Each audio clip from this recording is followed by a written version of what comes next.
اور پھر ایک دن سلطان صلاح الدین ایوبی کے قتل کا حکم ان کو مل گیا۔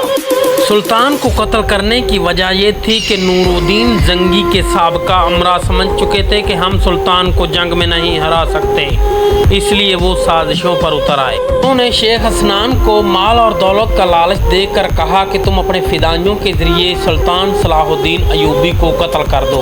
شیخ حسنان بھی مان گیا اور سلطان صلاح الدین ایوبی کے قتل کے لیے فدائی نکل پڑے، اور پھر ایک خونی کھیل شروع ہو گیا۔ پہلا گروپ قاتلوں کا آیا اور ناکام رہا، مارا گیا، اور پھر ایک فدائی سلطان کے خیمے میں داخل ہوا اور چاقو سے سلطان کے سر پر حملہ کیا، لیکن سلطان کے سر پر پگڑی تھی اور اس کے نیچے لوہے کا ہیلمٹ۔ چاقو کا وار ناکام رہا اور سلطان کے محافظوں نے اس فدائی کو قتل کر دیا۔ وہ مارا گیا تو ایک اور آ گیا، وہ بھی مارا گیا، پھر تیسرا آیا، وہ بھی مارا گیا، لیکن سلطان سمجھ چکے تھے کہ جب تک شیخ حسنان زندہ ہے ہماری زندگی پر یہ تلوار لٹکتی رہے گی۔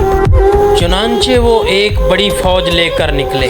انہوں نے سیاف کا محاصرہ کر لیا اور جہاں شیخ حسنان تھے حملہ کر دیا، اور شیخ حسنان کو اس حملے کی کوئی پرواہ نہیں تھی۔ پھر ایک رات ایک واقعہ ہوا جس نے سارے معاملے کا رخ ہی بدل دیا۔